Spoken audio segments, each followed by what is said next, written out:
E aí galera, como é que vocês estão? Eu voltei pra fazer mais um vídeo pra vocês e hoje eu vou fazer um vídeo mais rápido assim, mas é uma pergunta que muita gente me faz, eu sempre recebo ela nos comentários, nos meus directs, eu já falei sobre isso no canal, mas é um vídeo antigo, de 2017, e ele tá dentro de um outro vídeo maior que tô explicando um monte de coisa, então eu resolvi fazer um específico e aí fica mais fácil pra galera encontrar, enfim. Como vocês já viram no título, eu vou falar sobre os meus pré-requisitos pra eu escolher uma família durante o programa de au pair. Pra quem não conhece, o programa de au pair é um programa de intercâmbio, você vai pra um outro país pra morar com uma família. Eu fui pros Estados Unidos, então eu morei com uma família americana, e nesse intercâmbio você trabalha como uma babá, cuidando dos filhos da família, né? E tem a oportunidade de estudar, aprender o idioma, viver uma nova cultura, realmente um programa de intercâmbio, ou mais barato, acredito eu, e pra mim valeu super a pena, mas eu já tinha tido outras experiências. Esse foi meu terceiro, quarto intercâmbio, então no meu primeiro de todos eu já tive problema com a família, precisei mudar, então nesse de au pair eu já tava mais esperta, conversando com outras pessoas, eu vi o que dava problema ou não, participando de grupos do Facebook, vendo os problemas que outras pessoas tinham, eu consegui encontrar uma família que foi muito boa, eu acabei estendendo com eles, depois eu já tinha desistido do programa mesmo, mas a minha família foi excelente, assim, no geral, comparado com outras pessoas que têm experiências bizarras no programa de au pair, a minha foi de verdade muito boa. Então eu vou falar pra vocês quais foram os meus pré-requisitos e eu espero que isso possa ajudar vocês a escolher o de vocês, lembrando que a gente tem que entender que eu sou uma pessoa, vocês são diferentes, né? Então depende muito de idade, depende também do que você tem a oferecer pra família. Eu já falava inglês, eu já tinha muito tempo de carteira de motorista, então tem muitas famílias que procuram um strong driver, que é uma pessoa que sabe dirigir, né? Foi o que chamou a atenção da minha família, por exemplo, então a gente pode dizer que eu era uma candidata boa também, principalmente pra esse programa que as pessoas vão mais pra aprender o idioma, eu já sabia, as pessoas vão também mais novas, não todo mundo, óbvio, né? Mas tem bastante gente nova. No meu caso, eu sempre tive família no meu perfil, eu pude escolher. Na minha época, eu só podia entrar 3 famílias, você só podia falar com uma, então era bem mais difícil. Pelo que me falaram, parece que hoje em dia você pode falar com um monte de família ao mesmo tempo. Na época eu tinha um perfil forte, então como eu tinha muitas opções de família, eu pude escolher a minha, de acordo com as coisas que eu queria, que eram prioridades pra mim. Aí você pega o que eu falar no vídeo e adapta pra sua realidade. Esqueci de me apresentar, eu sou a Camila Faria, eu tenho esse canal com a minha irmã Bruni, aqui a gente dá dicas sobre viagens e intercâmbios, conta as nossas histórias, as nossas experiências e tudo que a gente acha que pode agregar, a gente transforma em conteúdo pra vocês. Então vamos lá, gente? O meu primeiro pré-requisito, porque eu já tinha morado nos Estados Unidos antes, eu sabia como funcionava, sabia que amigas tinham tido problema com isso, então eu realmente queria ter um carro próprio, um carro só da au pair. Vendo histórias de outras pessoas, quando a família fala que você vai ter que compartilhar o carro com eles, ou você só pode usar pra trabalhar, enfim, sempre dava problema, diferente do Brasil, por exemplo. Lá nos Estados Unidos, a maioria das pessoas tem carro, é bem mais difícil você chegar nos lugares assim, não tem linha de ônibus pra todo lado. Se você não morar numa cidade grande, por exemplo, Nova York, você não vai ter metrô. Tem ônibus, por exemplo, em Baltimore tinha, só que não passava em todos os lugares, não tinha horário todo tempo. Era muito mais difícil porque lá, gente, com $2.000 você compra um carro antigo e tal, mas compra. Então, eu queria ter um carro só pra au pair justamente porque eu já sabia que isso dava problema. E nessa família eu tinha um carro só pra mim. E eu já falei em outros vídeos, o carro foi um dos problemas no meu segundo ano, quando a minha Roche Kid de 16, 17 anos, ela começou a dirigir e ela queria pegar o carro toda hora. E eu ficava sem. Então, por um período curto de tempo, porque depois eu saí, eu falei, eu não vou ficar vivendo isso não. Experimentei como era ficar sem carro lá. E a opção é essa, gente. Ou você paga com o seu próprio dinheiro Uber, né? Ou você depende dos seus amigos. Eu detesto depender dos outros, então eu realmente não queria isso. Ou você tem que ficar combinando com a família. Pra mim, o carro era um pré-requisito importante. Meu primeiro ano foi tudo tranquilo. Quando o carro virou uma limitação, realmente foi horrível. Então, pela minha liberdade, o carro era importante, foi importante, e eu aconselho muito vocês a conversarem com a família. Lembrando isso que eu falei, né? Eu já tinha 26 anos, então eu já sabia dirigir e tal. Tem família que não vai dar o carro na mão de uma au pair mais nova. Você acabou de fazer 18 anos ou coisa assim, é normal as famílias falarem, olha, a gente não precisa que a au pair dirija, talvez você não vá ter carro. Então tudo depende, lembra daquilo que eu falei sobre adaptar pra sua realidade, porque realmente vai ter muita família que não vai dar o carro. Mas tem muita família que sim vai dar o carro. Então leve em consideração isso aí. Outro pré-requisito é que eu não queria cuidar de bebês de jeito nenhum. Eu queria cuidar de crianças que já fossem pra escola. Eu cuidei de 4 crianças, e na verdade 2 eram adolescentes, eu tinha só que levar eles pra um lado e pro outro. Nessa família eu realmente fui mais motorista do que outra coisa, porque meus kids, eles eram bem independentes, eles iam pra escola o dia todo, eu só dirigia e lavava as roupas deles. Era basicamente isso o meu schedule. Mas as crianças que eu cuidei, elas tinham 7, 11, 14 e 16 anos, acho que era isso. Mas tinha esse gap de idade entre alguns, e pra mim a melhor idade de verdade foi o de 7 e o de 10 anos, 11 anos, agora eu não lembro exatamente a idade que eles tinham quando eu fui pra lá, mas esses 2 menorzinhos foram a melhor idade de todas, porque eles respeitam, eles escutam, pelo menos meus kids eram assim. Adolescentes já é um pouco mais quer responder, quer ter opinião, acha que tá certo em tudo, quer ficar batendo boca. As crianças não, eles me respeitavam bastante, tudo que eu falava pra eles aceitavam, acreditavam em tudo. A Camila falou, então pronto. Os meus adolescentes, eles queriam...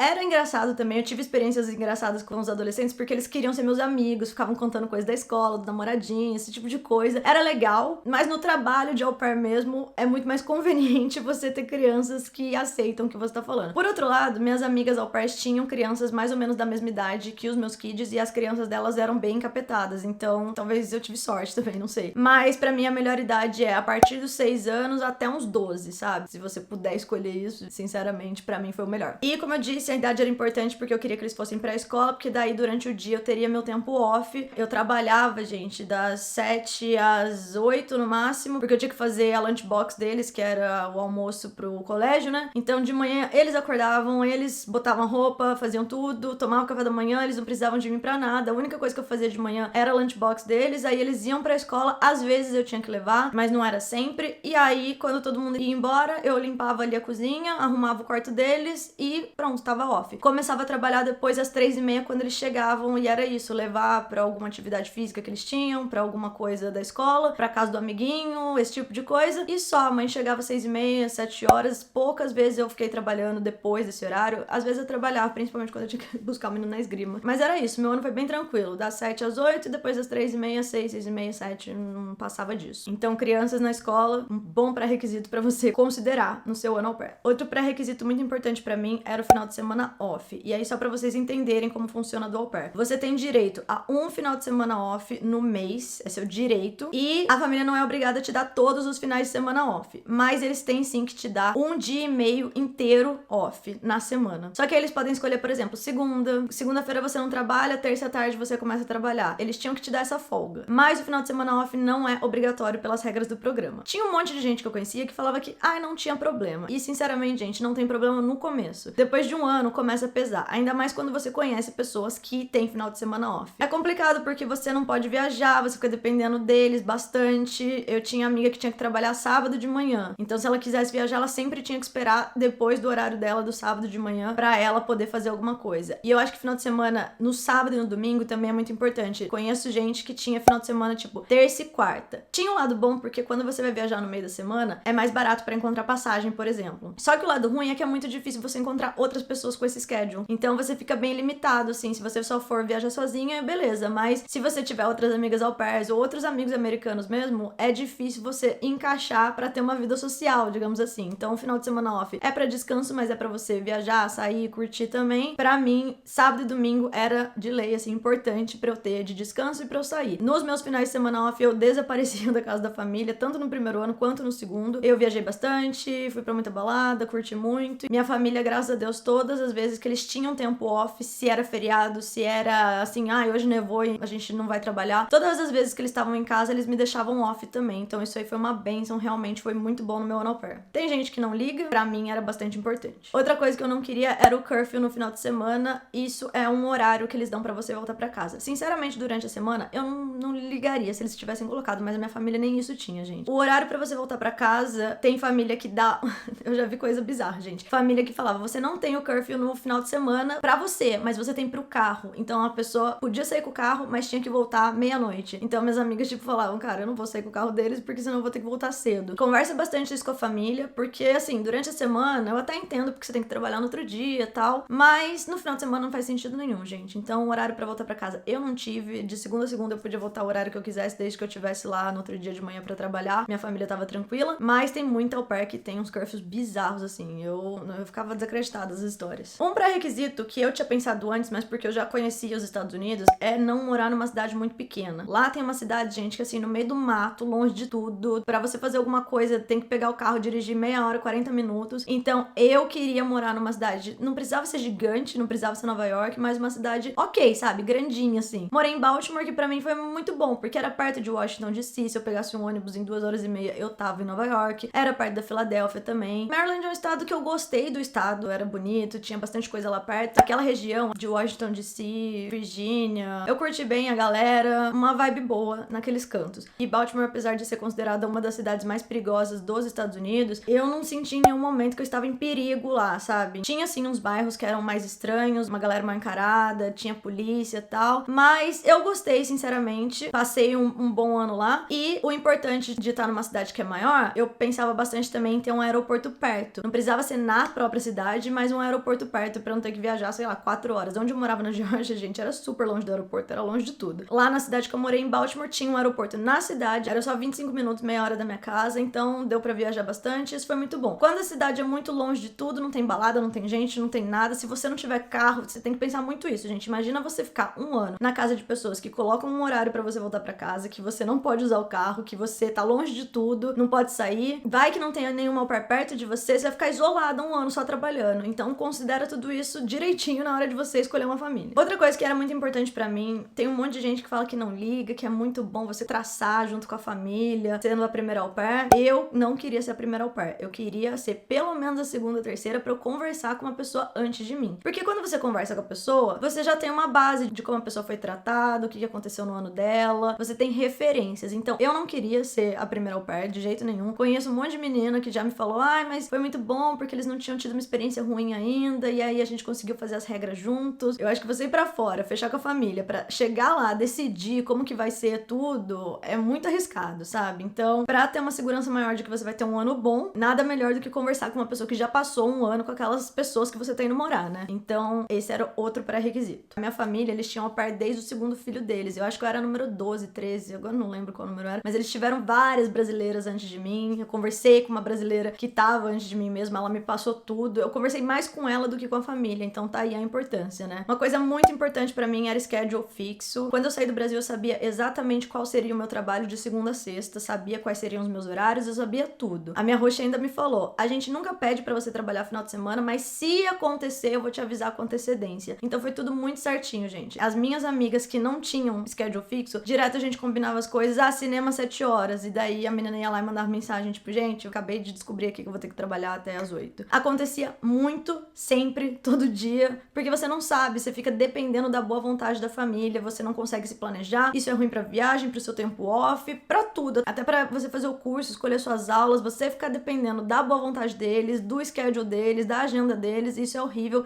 Tem muita família que vai te oferecer o schedule fixo, então por que não procurar por uma que vai fazer isso? Um outro pré-requisito que eu tinha, gente, esse foi o único que eu não preenchi com essa família, que eu queria muito ter morado na Califórnia. Eu gostei da vibe de lá quando eu fui visitar. Depois que eu saí do au pair, eu voltei pra Califórnia e fiquei lá mais um tempo. E eu gosto muito de lá. Tive um ano bom em Maryland, tive. Meus amigos que eu conheci lá foram muito bons. Gostei da cidade que eu morei, gostei da situação toda lá. Mas eu fico pensando como teria sido minha vida na Califórnia, porque eu realmente gostei da Califórnia. Mas eu não guardo, assim, nenhum ressentimento, arrependimento, nem nada, porque a gente sempre pode voltar, né, e viver a experiência lá. Eu acho que eu realmente tive a experiência que eu tinha que ter, com essas pessoas que eu tinha que ter conhecido. Hoje eu tenho pessoas que eu levei pra vida, que eu conheci lá em Maryland no meu ano de au pair, então tudo tranquilo, sem bad nenhuma pensando nisso. Me perguntaram também lugares que eu não moraria, e assim, dos lugares que eu visitei, eu acho que o único lugar que eu não moraria, que muita gente acha que é super legal, super maravilhoso, super tudo, é Las Vegas. Sinceramente, eu não moraria lá. Na primeira vez que eu fui lá, eu achei demais, achei maravilhoso, achei incrível ver tudo aquilo, mas muito quente, muito lotado, e assim, quando você pensa em Las Vegas, que é festa, que é se beber não case, realmente é desse jeito, só que você tem que pensar que você não vai morar lá no meio, na parte que é só festa e tudo. Você vai morar num bairro, você vai morar longe, é no meio do deserto, longe de tudo, um calor. Gente, pensa num calor. Óbvio que você vai estar dentro da casa, vai ter ar-condicionado, tudo, mas eu não senti aquele lugar que eu falei, nossa, moraria aqui. Eu acho que eu nem voltaria hoje em dia, sinceramente, gente. Já fui 2 vezes e foi legal tudo, porém, muito marketing, sabe? Então, isso eu vejo que quando a galera vê família de Las Vegas, já fica toda, ai meu Deus, vou pra lá. E eu falo, ai gente, eu não iria pra lá não. Mas nos outros lugares que eu fui nenhum, eu penso assim que eu não iria, tal. Se for uma cidade muito pequena e longe de tudo, eu diria corre, porque muita chance de você ficar isolado. E no mais, acho que é isso. Coisas que deram certo pra mim. Eu não tinha preferência de onde ficar o quarto, no mesmo andar da com a família, no basement, que é o porão, né? Eu acabei morando no 3º andar da casa e pra mim foi a melhor coisa quando eu ia dormir nas casas das minhas amigas que moravam no porão, porque é bem normal a família colocar au pair pra morar no porão, e não pensa que é um porão, um calabouço, que você vai ficar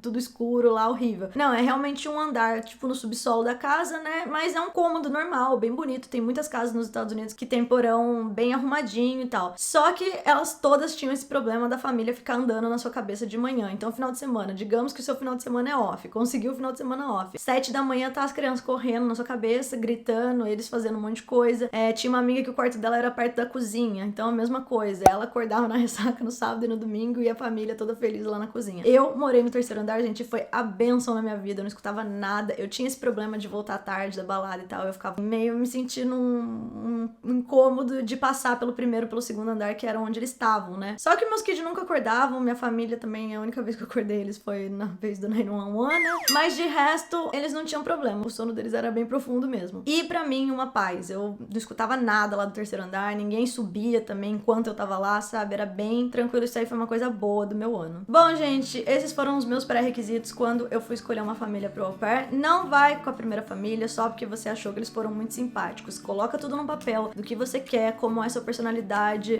o que funciona ou não pra você, o que vai fazer falta ou não. Conversa tudo antes de ir, você tem grandes chances de ter um ano bom. Muita gente tem medo do programa de au pair, mas também vejo que várias dessas pessoas foram emocionadíssimas, foram com a primeira família que apareceu, fizeram qualquer coisa, de qualquer jeito, não conversaram nada. Muita gente não sabe se impor, é o que eu sempre falo, se você chegar lá e for tudo diferente do que você combinou com a família, conversa com a LCC, conversa com a galera da agência, você tem seus direitos, você pode pedir rematch, e eu sempre penso que se der tudo errado, bom, não era pra ser. Por isso, aproveite cada segundo, a partir do momento que você pisar nos Estados Unidos, vai com uma atitude boa, pensamentos positivos, que desse jeito você tem tudo pra ter um intercâmbio de au pair bom. O meu foi muito bom, apesar de eu ter estendido, eu também saí antes, mas o tempo que eu vivi lá foi muito rico, me trouxe uma bagagem muito boa. E é isso, gente, espero ter ajudado com esse vídeo. Não esquece de se inscrever no canal e ativar o sininho pra receber notificação toda vez que a gente postar vídeo. Segue a gente nas redes sociais, Mila Faria, Bruna P. Faria, MustShareBR. A gente também tem os membros do canal, onde a gente posta conteúdos exclusivos e eles têm mais contato com a gente. Vou deixar aí na descrição um link do Telegram. Lá eu também mando mensagens e vocês recebem notificação de vídeo, porque às vezes a galera fala que não recebe aqui do YouTube. É isso, gente.